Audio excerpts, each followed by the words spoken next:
Criterio. Una entrevista de Mix de Medios.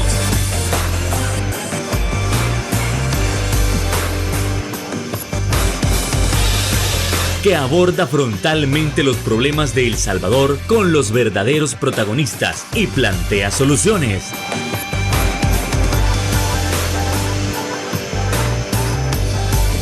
Criterios. Hola, ¿qué tal? Muy buenas noches, sean todos y cada uno de ustedes bienvenidos a un jueves inusual, pero de análisis político, ya que vamos a estar comentando sobre qué es lo que está pasando en el centro histórico de San Salvador luego de el incidente ocurrido el viernes pasado. También se siguen aprobando más préstamos y además se habla nuevamente de intentar declarar el régimen de excepción como inconstitucional. Bueno, eso más lo estaremos abordando esta noche con nuestros invitados especiales. En primer lugar, le damos la bienvenida a Franklin Martínez. ¿Qué tal? Un gusto, Franklin. Un gusto, un feliz jueves, viernes, así como... Sí, jueves, ahora viernes.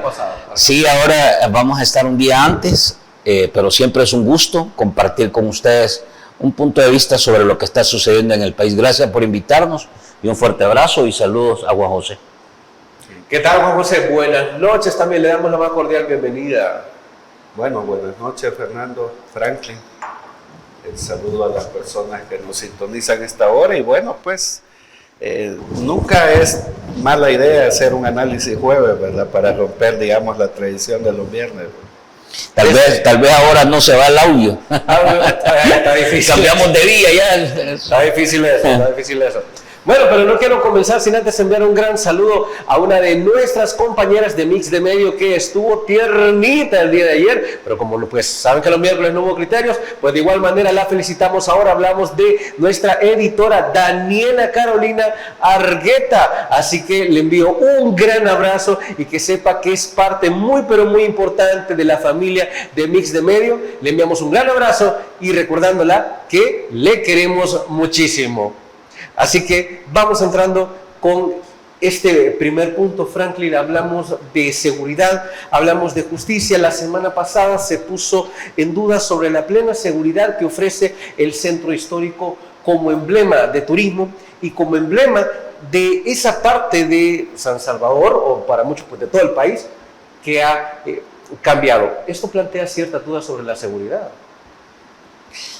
Mira, yo lo que he estado reflexionando al respecto, un poco de los comentarios, la reacción de la gente, hay quizás como tres elementos. El primero es que después de ya una semana casi, ¿verdad?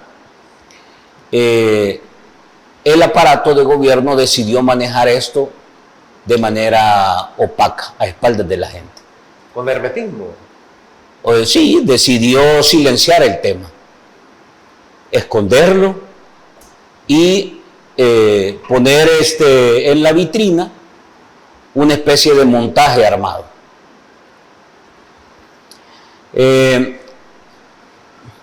Delicado porque quien aparece en primera línea relacionado es el Estado. Lo han querido reducir o minimizar a una pieza, pero en realidad es el Estado. Es el Ministerio de Defensa, es la manera en que operan como sistema. Aquí se ha hablado de que era un francotirador, se ha hablado de que estaba dentro de una especie de cápsula o perímetro que brinda seguridad a digamos, figuras políticas de alto nivel. Se ha hablado de que es un tipo de armamento de alto calibre, se ha hablado, y al final lo resumen, todo se resumió a un accidente. Francamente, eso te lleva al segundo punto.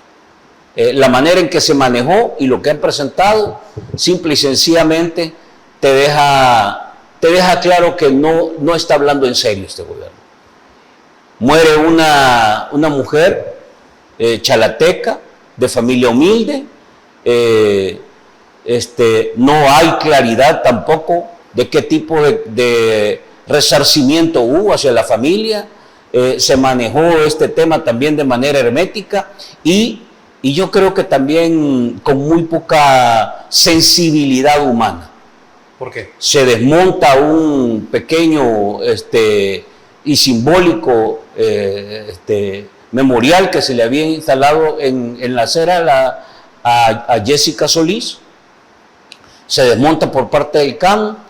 Aparte de eso, ya habíamos visto cómo limpiaron la zona, lavaron, pintaron donde estaba el orificio de la bala, etcétera. Todo esto te sigue mostrando que hay otras prioridades que la vida humana. ¿Por qué? Porque al día siguiente tenían que empezar a montar un evento para el Bitcoin. Un proyecto que hasta ahora sigue siendo un enorme, ¿cómo se llama?, nube de fracaso en materia de política pública. Tercero, lo que te demuestra esto es que la institucionalidad sigue en franco deterioro, en una descomposición tal. No hay una sola institución que haya mostrado, digamos, las condiciones y las características que la ley establece para cumplir con esto. Ni la Fiscalía, ni la Procuraduría, ni la Policía, el Ministerio de Defensa menos. La alcaldía se mete a ser parte de estas instituciones que entorpecen el procedimiento y francamente lo que ves ahora es que todas las instituciones operan monolíticamente, ¿ya? Les dan una orden y todas las cumplen al pie de la letra independientemente de qué se trate. Aquí se trató de una vida de una salvadoreña que fue asesinada en el pleno centro histórico, a plena luz del día, por un miembro del Estado. Y simple y sencillamente limpian el tema, pasan la página, construyen una historia y hasta ahí se quedó el país. A mí me parece que eso es una señal muy grave, porque ¿quién te quita que eso no pueda estar sucediendo o pueda volver a ocurrir? Y simple y sencillamente el Estado pasa página y ahí la ley y la justicia no funcionan. A mí me parece que es una señal muy grave, sobre todo en un momento donde la institucionalidad en el país hace aguas, los funcionarios en el país se esconden de la gente, como lo ha hecho la Procuradora de Derechos Humanos, bueno, en el caso de ustedes, ¿verdad? Y los mismos, ¿cómo se llama?, miembros de Movir que fueron a la Procuraduría de Derechos Humanos. El fiscal desaparecido. Entonces es dramático lo que está pasando. Yo creo que estamos entrando en una etapa muy oscura, en este túnel de pensamiento autoritario en el que está encaminado el país.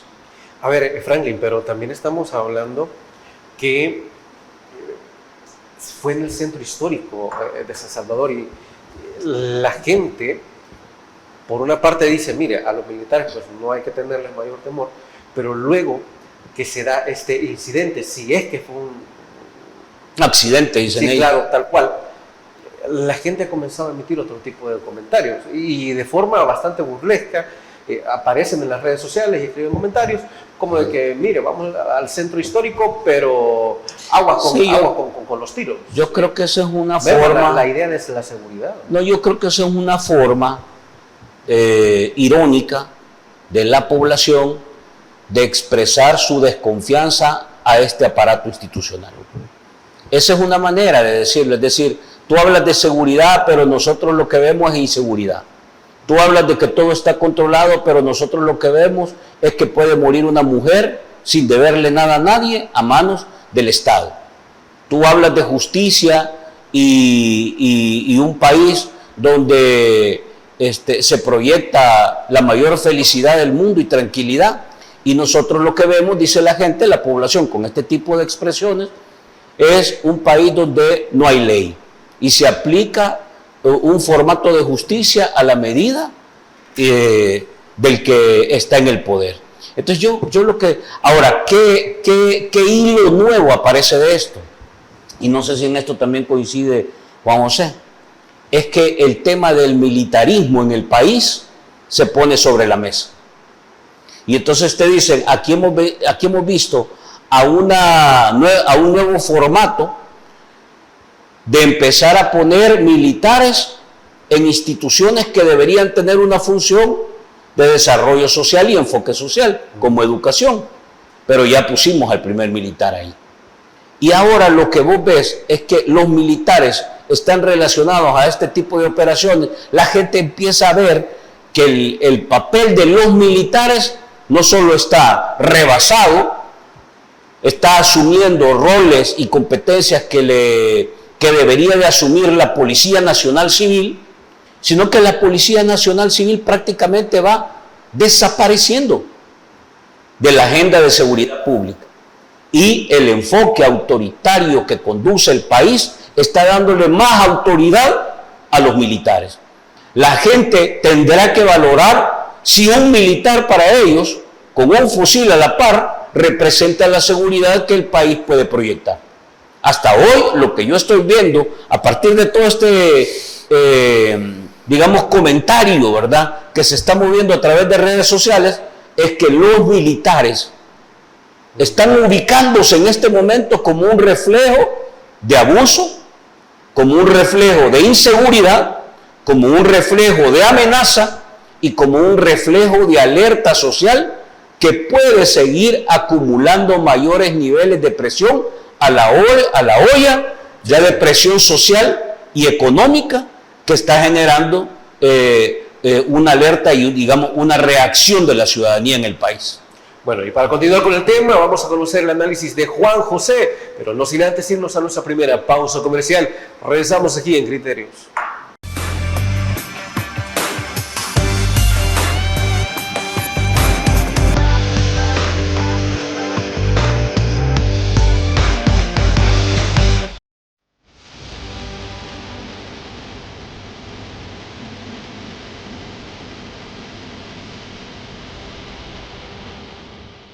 Nuestro compromiso, nuestra pasión, son algunas de las cosas que nos caracterizan como salvadoreños. Farmacia La Buena, la farmacia de todos.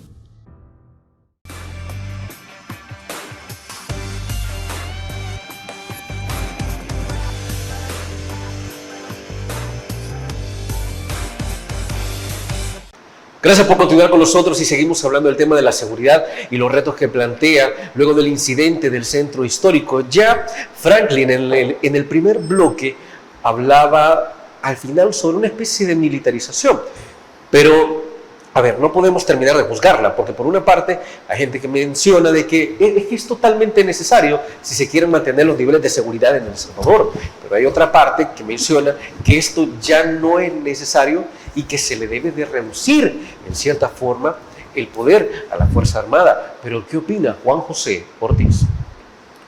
Bueno, mira, esta lamentable muerte de la señora o señorita Solís, ¿verdad?, compatriota mía de Chalate, pone al descubierto lo que Franklin señala, ¿verdad? El deterioro, si es que no el desaparecimiento total de la institucionalidad del país. Es decir, las instituciones se crean para estar al servicio del país, al servicio de la ciudadanía, para garantizar derechos constitucionales a la ciudadanía. Sin embargo, este lamentable suceso, ¿verdad?, que implicó finalmente la muerte de esta persona, pone en reflejo eso que Franklin ya menciona, ¿verdad?, la decadencia de las instituciones. Uno se pone a pensar, ¿y qué hubiera pasado si hubiera sido un diputado el asesinado, ¿verdad? Aquí hubiéramos declarado hasta 3 días de duelo nacional, ¿verdad?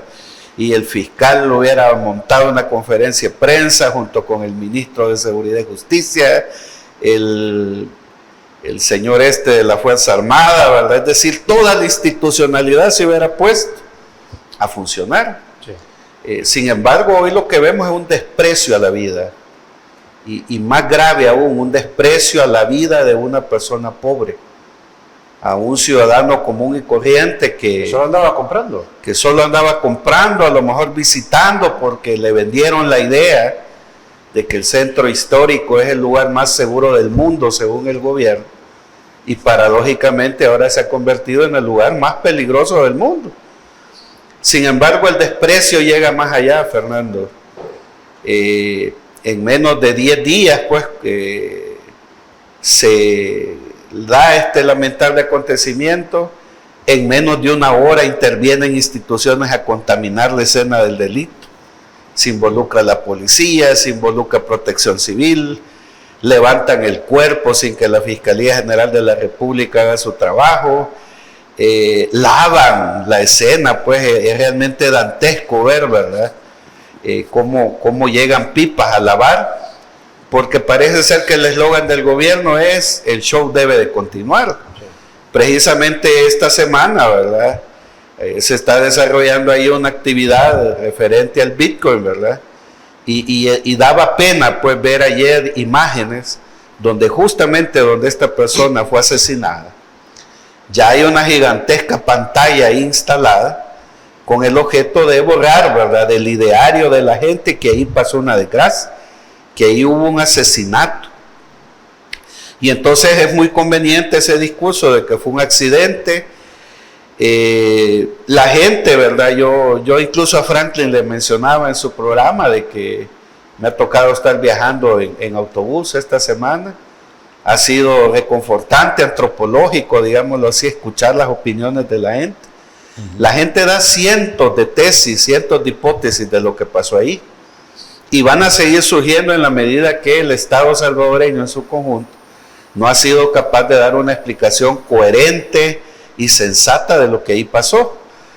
Según el gobierno, pues bastaba con presentar a un soldado ahí, ¿verdad?, que se declara culpable. Sin embargo, pues creo que a estas alturas ya hay muchos fenómenos en el país donde la gente ya no cree que estos son accidentes, ¿verdad? Dijeron que era un accidente lo del helicóptero, ¿verdad?, el caso Cosavi. Hoy es un accidente que a un soldado se le dispare un arma. De hecho, gente especialista ha dicho que es imposible que a un hombre entrenado en armas se le vaya un tiro, pues. Entonces, yo lo que creo es que hay un desprecio por la vida, un desprecio por la gente más humilde, más sencilla. Siguen institucionalizando el silencio como política de Estado, las instituciones no funcionan. Mira, es increíble el día de hoy, la Procuradora de Derechos Humanos no se ha pronunciado por el caso. Increíble. La Fiscalía General de la República no ha dado una conferencia de prensa. El Estado Mayor, pues dado que se supone fue un soldado el involucrado, no dice nada. El mismo presidente de la República no tuiteó absolutamente nada. Lejos de eso, tuiteó que estaba a punto de firmar un acuerdo histórico para recoger perros y gatos. Y imagínate hasta dónde llega el desprecio por la vida, pues. Hacer un anuncio así cuando un salvadoreño, ¿verdad?, lamentablemente es asesinado. Eso no fue un accidente, ahí lo que hubo fue un asesinato. Y finalmente, pues, para beneficio del gobierno, este lamentable acontecimiento ha vuelto a recrudecer el miedo como política pública. Y eso hace que la gente, ¿verdad?, por temor, hace sátiras, hace sarcasmos, como dice Franklin, hace videos de gente con un casco, ¿verdad?, visitando el centro de San Salvador. Pero al final realmente es lamentable ver la actitud de todo el aparato de Estado y en particular del gobierno, montando un evento ahí, porque también recordemos que 4 días después lamentablemente se da otro accidente. Ese sí creo que fue un accidente, ¿verdad? Sí, donde mueren 2 personas soterradas, ¿verdad? No sabemos nuevamente, ¿verdad? No hay declaraciones, no sabemos si eran reos en fase de confianza que estaban trabajando para la empresa que hacía trabajos de cableado subterráneo, no sabemos si eran empleados de la empresa, pero lo más interesante, mira, ¿cuánto vale la vida de un salvadoreño? Pues el gobierno anuncia que va a indemnizar con $200,000 a la familia, de Jessica Solís. Que la administración no se ha comunicado con ellos. Así es. Hasta hoy va. Hasta hoy. Luego anuncian que la lamentable muerte de las 2 personas que trabajaban ahí vale $50,000. Y bueno, vergonzosamente en este evento de Bitcoin, que es un total fracaso, han tenido que estar regalando pupusas para que la gente llegue al centro de San Salvador, ¿verdad? Para luego en un dron tomar una imagen y decir: el evento Bitcoin en El Salvador fue un éxito porque eso va a estar abarrotado de personas. haciendo cola por 2 pupusas. Entonces, mira cómo se minimiza la vida de un ser humano. 21,000 pupusas a 50 centavos son $10,500. Eso le va a costar al gobierno que a la gente se le olvide que ahí fue asesinada una salvadoreña, una persona que, como repito, a lo mejor visitó el centro, convencida de que no le podía pasar nada, porque es el lugar más seguro del mundo, y lamentablemente pues encontró la muerte, ¿verdad? En un espacio, ¿verdad?, que se ha vendido internacionalmente, ¿verdad?, como que ese fuera la realidad de todo el país. Entonces, el centro histórico no es el país, una cuadra no es la realidad del país. La situación económica, la situación de derechos humanos, la situación de pobreza, marginación y exclusión va más allá de esa cuadra, ¿verdad?, que se ve bien iluminada y que ahora sirve, ¿verdad?, de telón para montar una actividad ahí para que a la gente se le olvide que ahí fallecieron 3 salvadoreños que no debieron, pues lamentablemente, haber muerto. Yo nada más agregar ahí, fíjate, yo creo que esto debería de permitirnos a los salvadoreños y a las salvadoreñas traer una vez más el ejercicio que la población ha venido haciendo cada vez que se da una situación o una coyuntura como esta. ¿Cuál? La denuncia. La denuncia. Ustedes recuerdan que apareció el tema de los centros escolares y les dijeron a los niños, vengan con los zapatos limpios, bien lustrados. ¿Qué empezó a publicar la gente? Empezó a publicar que su camino estaba lodoso, que los niños tenían que pasar medio río, que hasta arriesgando su vida. Yo creo que ahora a la población que ha traducido ese hecho de manera irónica en una expresión de reclamo, denunciando y exponiendo, no es cierto que tu centro histórico es seguro. Eso es lo que le dice la gente de manera irónica. Bueno, Nayib Bukele, no es cierto que el centro histórico es seguro. Una mujer que no le debía a nadie fue asesinada por un miembro del Estado, por un militar. Y no han querido transparentar como la ley establece el manejo de esos casos. Y aquí ha pasado lo mismo. Hemos visto diputados que aparecieron señalados de narcotráfico. ¿Recuerdan ustedes aquel Eric García, creo que se llamaba el muchacho? Diputado de la Asamblea, le quitaron el fuero, nunca se supo más de él. Con denuncias claras, de hecho por eso es que falleció, o bueno, lo fallecieron a Alejandro Meizo, por haber publicado esa información. ¿Cuál fue la decisión? Desaparezcan al que denuncia y cuiden al que está denunciado. Aquí también hemos visto señalamientos de corrupción, aquí también hemos visto señalamientos de manejos oscuros de los recursos públicos, aquí hemos visto señalamientos de vínculos con pandillas. Todo eso se esconde y ahora estos casos se suman y se van a esconder. Por eso es que a mí sí me parece, y este es un llamado que hay que hacerle a la gente, si usted ve una acción, un comportamiento irregular, abusivo, ilegal, arbitrario, donde esté relacionado o vinculado a un militar, denúncielo. Mostrémosle al país que hay cosas que se deben de corregir a partir de una ciudadanía activa, de una ciudadanía crítica, pensante, pero sobre todo para poder recuperar el papel correcto que deben tener y asumir las instituciones del Estado. Nosotros no podemos simple y sencillamente convertirnos en espectadores de que este tipo de situaciones, como ya lo has descrito tú, inhumanas, insensibles, que terminan con la vida de gente inocente a manos de miembros de instituciones del Estado, se pase la página, pongamos luces LED, hagamos show y aquí nada pasó. Entonces yo creo que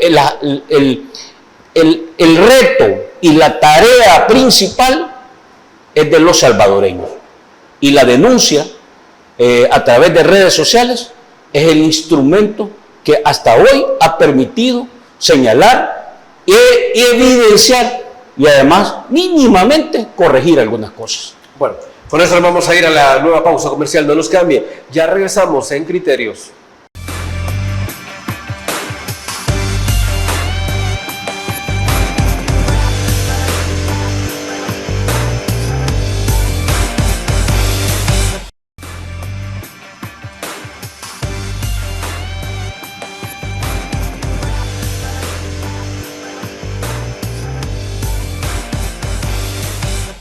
Y es que ya Franklin, en el bloque anterior, estaba hablando de que la gente se toma accidentes como el de el centro histórico con muchísima ironía. Y más cuando en los distintos medios de comunicación aparece que los agentes del CAM, a través de las cámaras, van y le quitan la cerveza, el alcohol a unos señores que estaban por ahí. Claro, siempre hay opinión dividida. Muchos dicen, mire, pero es que una cosa no tiene que ver con la otra. Los del CAM actuaron correctamente. Pero la mayor parte dicen, ¿cómo es que pudieron ver por las cámaras a personas que estaban tomando, pero no vieron un accidente de la magnitud de lo que sucedió el día viernes? No hay nada más ahí. Quiero hacer dos matices para tratar de correr. Yo no le llamaría accidente. Yo creo que no debemos de llamarle accidente. ¿Cómo le llamaría? No, ahí lo que hubo fue un asesinato. O sea, ahí hubo una mujer perdió la vida.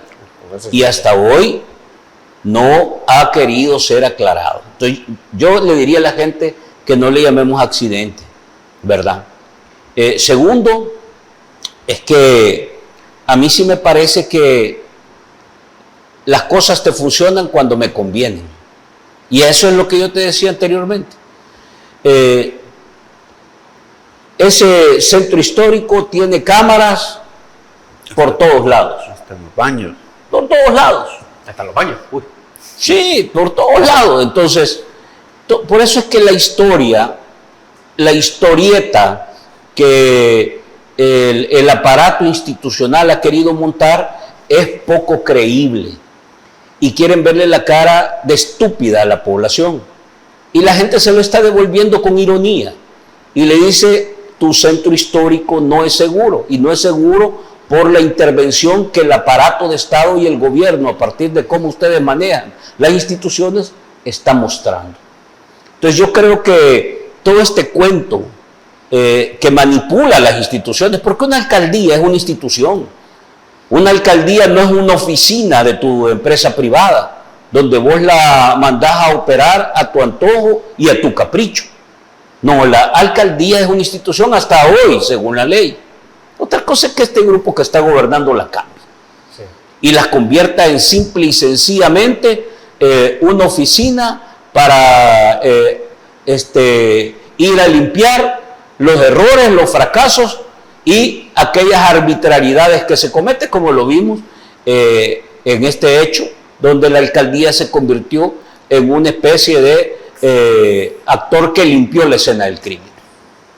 Entonces yo aquí te deja claro, nuevamente te reafirma, la institucionalidad está sometida al interés, al capricho, al antojo del grupo que gobierna. Y yo el llamado que le hago a la gente, es decir, si usted cree que la última alcaldía del país debe esperar que desde Casa Presidencial le den una orden para que mueva un dedo y responda a las demandas de la ciudadanía, usted siga acompañando este ejercicio, es lo que va a tener. Un aparato público sometido, obediente, disciplinado y preocupado por los intereses de un pequeño grupo, mientras la población, sálvese quien pueda. Si usted cree que esa es la operación que debe de seguir en el país, usted siga acompañando y respaldando este esquema que cada vez requiere más fanatismo, más ceguera, más alabanza, ¿verdad? O usted cree que el país necesita empezar a despertar. Y si usted cree que el país necesita empezar a despertar, llame a las cosas por su nombre. El crimen contra Jessica Solís no fue un accidente. No da señales de accidente. Y si hasta hoy no han querido hablar de ello, quiere decir que reafirma esta tesis. Si eso hubiese sido realmente un accidente, las instituciones lo hubieran transparentado. Ellos mismos lo dicen. El que nada debe, nada teme. ¿Por qué esconderlo entonces? ¿Ya? Ahora, insisto, la preocupación, puede pasar esto en otros lados del territorio. Aquí hemos escuchado de militares que utilizaron el régimen de excepción para chantajear a mujeres, chantajes sexuales, ¿verdad? Amenazando que si no cedían a esos chantajes sexuales, iban a ir a capturar a sus maridos, ¿verdad? Utilizando el régimen de excepción como venganza. Ahí están las denuncias. Es tanto así que el militar tiene medidas sustitutivas, según la última información que sale publicada por medios informativos, y ya anda libre. Fíjate vos. Pero por el otro lado, tenés a un pastor de la cooperativa El Bosque, que lo acusan de cualquier tipo de cosa. Tenés al abogado Alejandro Enríquez, que el argumento es que hizo desórdenes y se resistió al arresto. Y no hay una sola imagen que muestre nada de eso. Pero el militar que extorsionaba y chantajeaba a mujeres para pedir favores sexuales, ya anda libre. Así funcionan las cosas aquí. Clarísimo. De hecho, hay otros ejemplos, Franklin. La semana pasada vimos la denuncia de una trabajadora que le exigen renunciar y que si no firma su renuncia, además salir de la empresa donde trabaja, régimen de excepción, le van a aplicar el régimen de excepción. Que si no aceptaba la renuncia le aplicaban el régimen. Sí, un caso que se volvió viral, ¿verdad? Sí. El caso de una trabajadora, no recuerdo si es de una maquila. Es maquila, creo yo. Y luego tenemos, quizás, porque esto es interesante lo que Franklin ha dicho, ¿verdad? La justicia selectiva.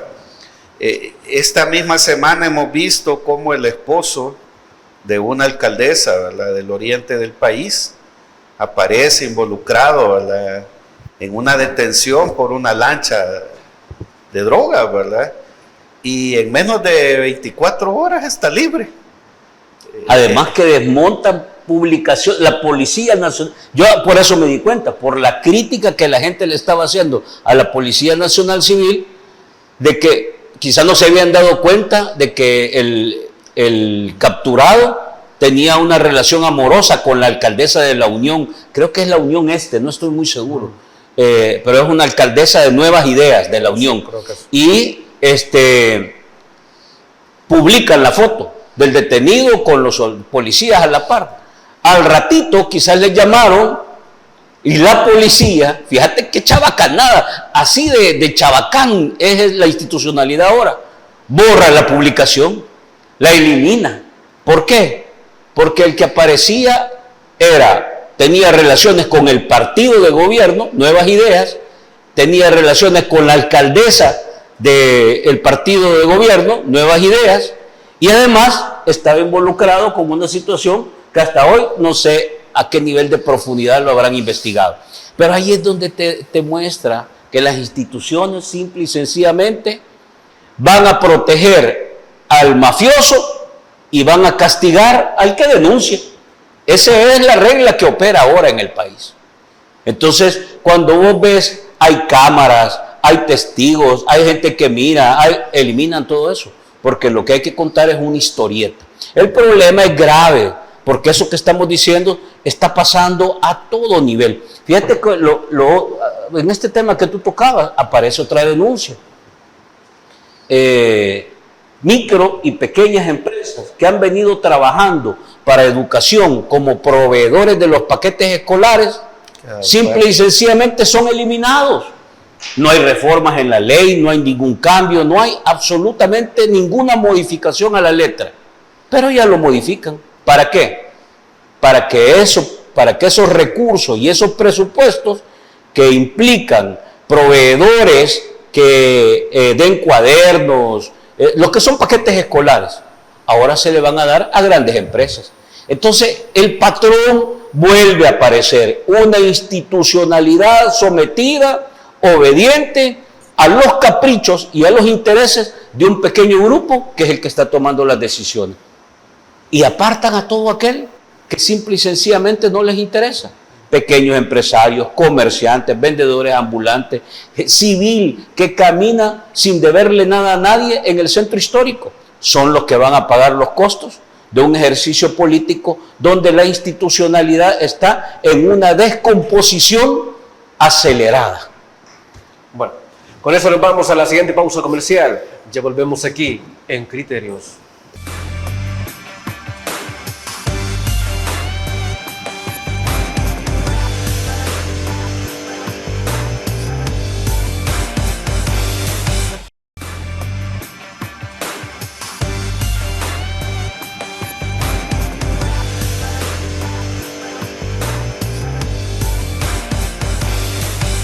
Ya en días anteriores se había comentado sobre una noticia de una persona a quien le decían que si no aceptaba la renuncia, pues le iban a aplicar el régimen de excepción. Siendo así, esto libera muchísimos comentarios que por una parte se menciona, mire, pero es que el régimen hay que mantenerlo porque de cualquier manera se ha llevado a decenas de miles de pandilleros, pero por otro lado se dice, sí, es cierto, pero es que ahora la gente lo está ocupando para amenazar a otras personas que no tienen absolutamente nada que ver con ningún crimen. Siendo así, hay personas que sostienen que se debe de declarar nuevamente como inconstitucional el régimen de excepción, o al menos poner la solicitud de inconstitucionalidad. Juan José, por favor. Fíjate que hoy que a mí me tocó viajar en bus esta semana, pues como te decía, la gente construye hipótesis, ¿verdad? Sí, claro. Por ejemplo, ¿verdad? Tú has visto mucha resistencia de comerciantes informales a mantenerse en el centro de El Salvador, y permanente vemos a los agentes del CAN que llegan en un camión, se bajan 20, 30, ¿verdad? Quitarle la mercancía a la gente. Yo iba en una 44 y una señora decía, mire, es que este asesinato es un mensaje para el comercio informal, que esto le puede pasar a cualquier vendedor que desafíe, ¿verdad?, seguir vendiendo en un área, ¿verdad?, que el gobierno ha declarado área protegida para grandes empresarios, ¿verdad?, no para el comercio informal. Ahora, mira, con respecto a esto del régimen, es que cada vez más el gobierno tiene menos argumentos para sostenerlo. El gobierno en su discurso y en su maquinaria publicitaria dice que ya resolvió el problema de la violencia. La misma gente en las encuestas dice que la violencia está resuelta. Entonces, ¿qué sentido tiene mantener el régimen de excepción? Es más, supongamos que fuera cierto que ya resolvió ese problema, ya metió presos a todos los opositores, o todavía le quedan unos poquitos por ahí, pero ya metió a Ruth, ya metió a Fidel Zavala, ya metió a un montón de opositores. Entonces, si ya resolviste la violencia... ¿Falta Juan José? Bueno, falta Franklin, falta Juan José, falta Marvin, etc. No le estés dando idea a esto. Pero lo que quiero llegar es esto: si ya resolviste la violencia, ya metiste a tus opositores, a tus voces que te generan conflicto, ¿qué argumentos tenés para mantener el régimen de excepción? Convenientemente, ¿verdad?, aparece esta muerte, este asesinato, ¿verdad?, y nuevamente vuelve a florecer el miedo. Nuevamente las emociones de la gente es: señor presidente, vuelva a aprobar otra vez el régimen de excepción, ¿verdad? Bueno, si ya en el lamentable caso de Jessica Solís solo faltaba la vieja diátraba: he ordenado un cerco perimetral de 5,000 policías, ¿verdad?, o soldados, sí, para hallar al culpable del asesinato de Jessica Solís. Entonces, el régimen ya no tiene ninguna validez, Fernando. Pudo haber sido una herramienta indispensable al inicio por los altos niveles de criminalidad. De hecho, es una figura constitucional. El problema es que ha habido un abuso de eso. Abuso que ya raya, ¿verdad?, en que ahora el régimen se ha convertido en una herramienta para perseguir opositores, para amenazar y amedrantar a ciudadanos, como el caso de esta señora que denunció que si no firmaba su renuncia, pues la iban a estar esperando afuera. Y ella misma dice: me vi obligada a renunciar porque yo no quería que me metieran a la cárcel. Entonces, el régimen ya no tiene ningún sentido. Si ya metiste al 85-90% de criminales, ya resolviste el problema de la violencia de pandillas, ya tenés a la mayoría de opositores detenidos, ¿Qué sentido tiene el régimen? Juan José, ¿y no es preocupante que la gente, que los civiles en particular, se estén apropiando del concepto de régimen y diciéndole, mire, usted me debe una tortilla, si no me regresa la tortilla o si no me da la cora de pan, pues yo le aplico el régimen y digo que usted es un criminal? ¿No es en alguna forma preocupante? Sí, o si viene ya lo decía, al trabajo, ya lo mismo. decía Franklin, ya solo falta que a estas personas que son microempresarios, ¿verdad? Que ofrecen paquetes escolares, se les quiera mandar un mensaje con el régimen de excepción. Miren, si siguen denunciando que los hemos dejado fuera, les vamos a mandar a Hacienda, ¿verdad?, a monitorear sus pequeños negocios y les vamos a aplicar el régimen. Pero quizás lo más importante, Fernando, mira, si el 97% de la población te ama, te adora, y al lugar donde vas, todo el mundo te quiere abrazar, ¿qué sentido tiene el régimen de excepción? Pero mira el contraste, ¿verdad? Se supone que en el asesinato de Jessica Solís, ¿verdad?, en la justificación de accidente que del gobierno, ahí se ha manejado la tesis de que estaba parte del batallón presidencial, apostado, ¿verdad? Se dice que estaba porque probablemente iba a llegar, ¿verdad?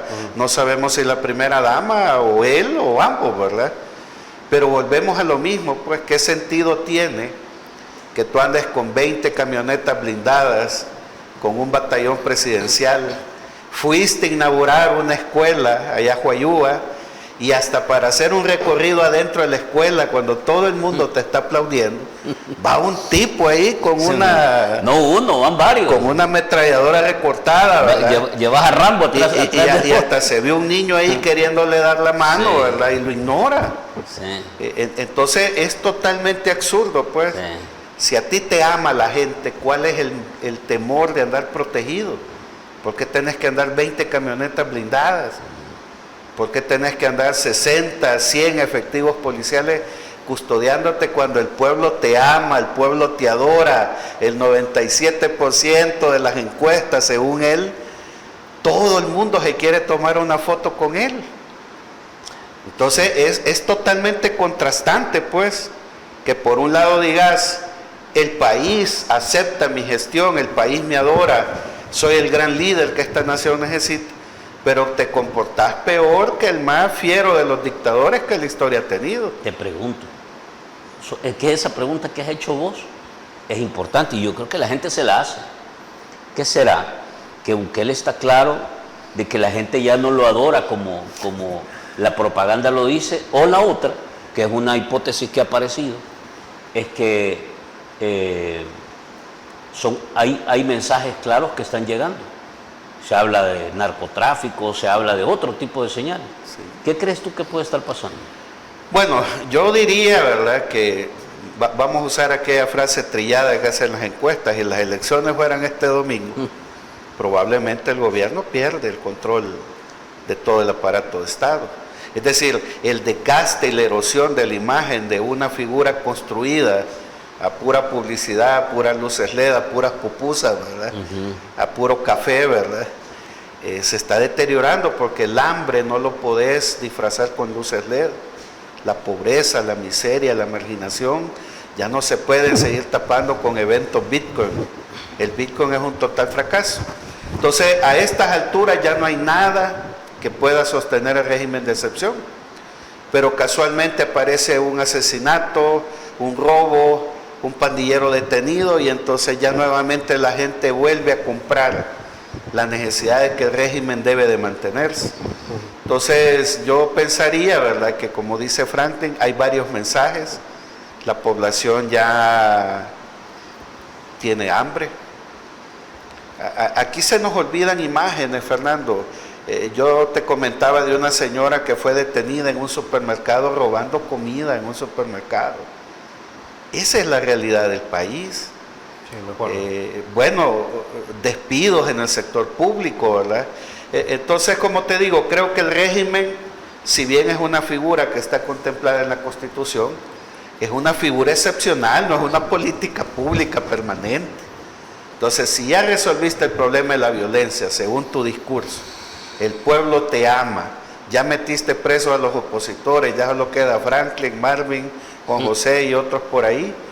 Pues sí, ¿qué sentido tiene ahí el régimen de excepción? El problema es que si tú quitas el régimen de excepción, se va a ver la manifestación en la calle del malestar. Entonces, eso es lo que se quiere evitar. Y entonces por eso el desprecio a la vida, pues, imagínate colocar una pantalla gigante ayer, justo en el lugar donde fue asesinada Jessica Solís. Y los afectados de COSAVI nos preguntamos, ¿verdad?, ¿cuánto vale una vida? Si vas a indemnizar con $200,000 a una persona, nosotros ya llevamos 7 muertos. ¿Cuánto nos debe ya el gobierno por 7 muertos a $200,000? Entonces, como te digo, ¿verdad?, hay justicia selectiva, hay institucionalidad, como dice Franklin, al servicio de un pequeño grupo. La institucionalidad ya no existe para el país. Y la única política pública institucional que existe y que le ha funcionado al gobierno es el régimen. Entonces, este régimen se va a mantener hasta el último día de las elecciones. Y quién sabe, ¿verdad?, si hasta aún después de las elecciones, ante el malestar de que pueda salir la gente a las calles a denunciar un fraude, el régimen se mantenga, ¿verdad? Es posible. Bueno, vámonos a la última pausa comercial. No nos cambien, ya volvemos en Criterios.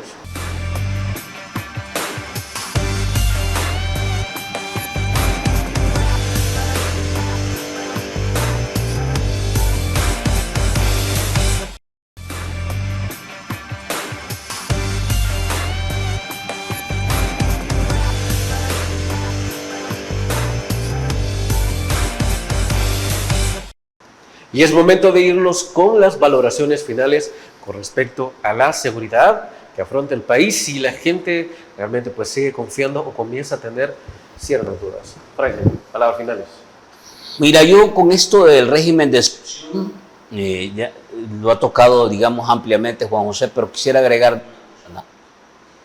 a mí me parece que el país no puede pasar sometido a un esquema o anclado, ¿verdad?, a un esquema contingencial. El régimen de excepción es una medida contingencial. Y se lo voy a poner con este ejemplo, con esta figura. Usted va en su carro, se le pincha la llanta. ¿Qué hace? Pone la de repuesto. Sí. Pero no te quedas con la llanta de repuesto, ¿o sí? No, hay que volvés a comprar una llanta real, la arreglás y la pones. El país se ha quedado con la llanta de repuesto.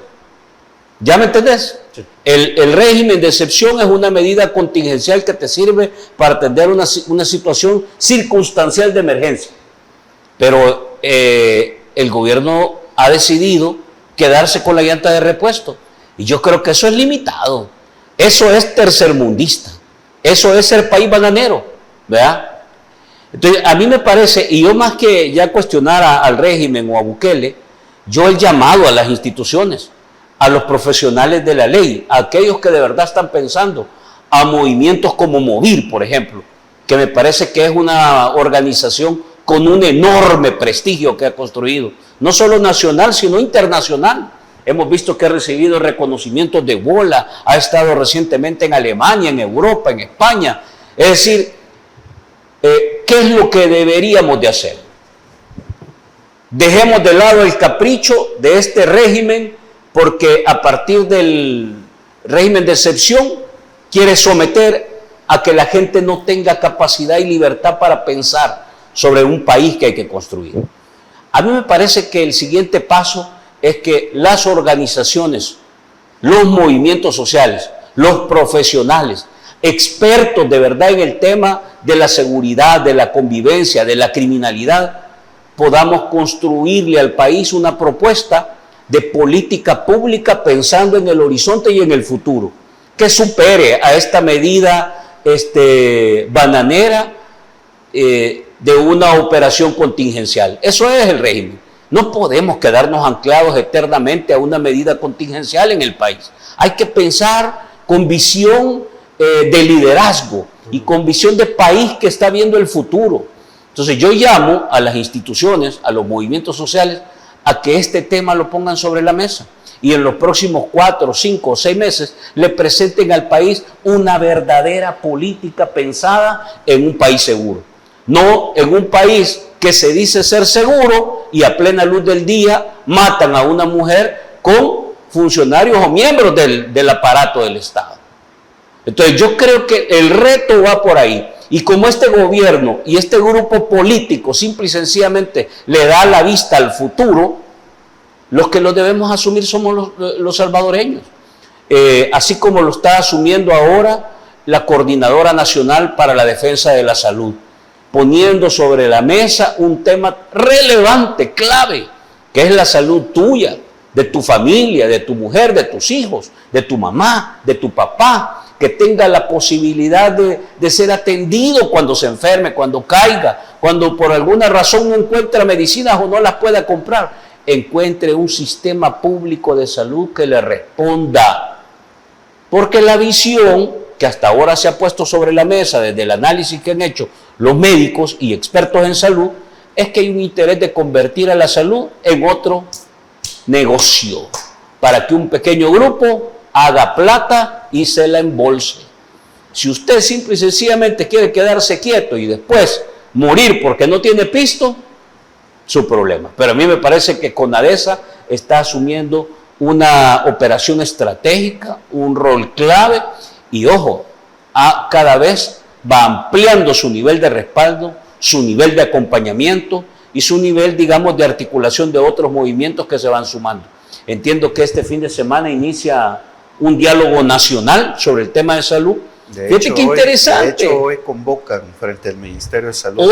Fíjate qué interesante. Son los movimientos sociales, los liderazgos naturales, la ciudadanía, la que está convocando al diálogo. Mientras tú tienes a un aparato político silenciando, amenazándote y poniéndote la pata sobre la base del régimen de excepción, si tú decides pensar. Yo prefiero irme por la vía que lo que ya está haciendo concretamente CONADESA, que es la Coordinadora Nacional para la Defensa de la Salud, de apostarle al diálogo, de la articulación, de hacer de esto una batalla colectiva donde todos podamos resolver los problemas. Y dejemos a los políticos interesados. Se les va a acabar, se les va a agotar esta burbuja en la que están metidos. Bueno, Juan José, sus palabras finales. Bueno, es interesante lo que Franklin señala. No son los partidos políticos tradicionales los que están llamando, ¿verdad?, a dialogar, a construir, sino que es el movimiento social. Sin embargo, nuevamente, ¿verdad?, el gobierno oculta esa realidad, ¿verdad? No reconoce al movimiento social y sigue acusando a los partidos tradicionales, ¿verdad? Porque es lo que le ha dado resultados. Seguir acusando a la oposición política, ¿verdad? Llámese Arena, el FMLN, porque eso lo que hace es que despierta en el ciudadano emociones. Yo quizás quiero cerrar, Franklin y Fernando, con una experiencia que yo tuve con el embajador de China el sábado en la Universidad de El Salvador. Fíjate que él hablaba de la cooperación para el desarrollo como un instrumento de solidaridad con los países, pues, pobres como el nuestro. Y entonces yo le decía al embajador que la cooperación bilateral tiene un defecto, ¿verdad?, que es una relación de gobierno a gobierno. Eso quiere decir que el gobierno chino solo escucha las prioridades del gobierno salvadoreño, pero las prioridades del gobernante de turno no necesariamente son las prioridades del movimiento social, no necesariamente son las prioridades de la gran mayoría de salvadoreños. Y yo le ponía dos ejemplos muy puntuales. Le decía, mire, si usted abre la embajada a escuchar a los movimientos sociales le vamos a decir que la prioridad no es un estadio, no es un centro de ferias y convenciones. Probablemente la prioridad, dado que estábamos ahí en la Universidad de El Salvador, sea construir un hospital escuela que le permita a los profesionales de la salud adquirir los conocimientos para de verdad tener un sistema de salud de calidad como el que se quiere vender. Y como al final yo también iba como afectado de COSABI, le decía, mire, al gobierno no le interesa atender el caso COSABI, no le interesa resolverlo, no es prioridad. Y entonces, como usted solo escucha las prioridades del gobierno, el caso COSABI queda invisible. Entonces yo le hacía la invitación al embajador y quizás vaya el mensaje para todo el cuerpo diplomático.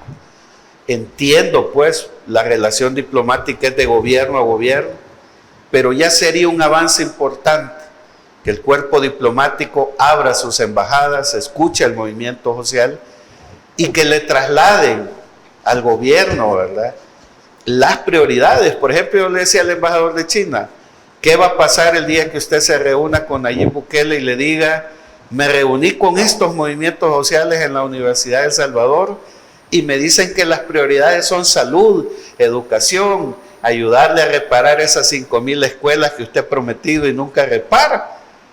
Pero las prioridades de la gente pobre no es un estadio, no es un centro de ferias y convenciones, no es destruir la finca El Espino. Con solo eso que usted le dijera a Nayib Bukele y le dijera qué piensa de estas prioridades, ¿las va a tomar en cuenta o las va a ignorar? ¿O va a lanzar otras 21,000 pupusas, ¿verdad?, para que la gente deje de gritar las prioridades de la gente? Entonces yo pensaría que es interesante lo de CONADESA, ¿verdad? Nosotros estamos evaluando incorporarnos, ojalá nos lo permitan.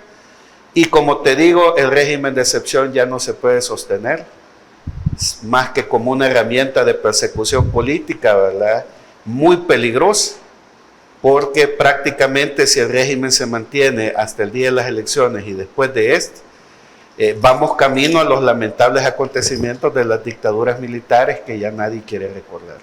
Bueno, con eso se nos ha terminado el tiempo. No nos vamos sin agradecerles. Franklin, ha sido un gusto haberlo. Un abrazo. Con nosotros. Feliz jueves, viernes. Ah, sí, desde luego. Bueno, Juan José, ha sido un placer. Bueno, gracias, feliz jueves para ambos y bueno, pues el saludo a las personas que nos han sintonizado este día, ¿verdad?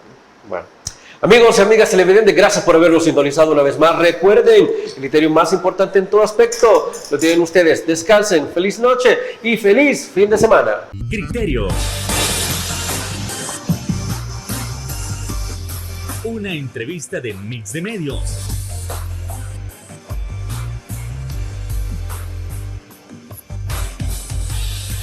Que aborda frontalmente los problemas de El Salvador con los verdaderos protagonistas y plantea soluciones.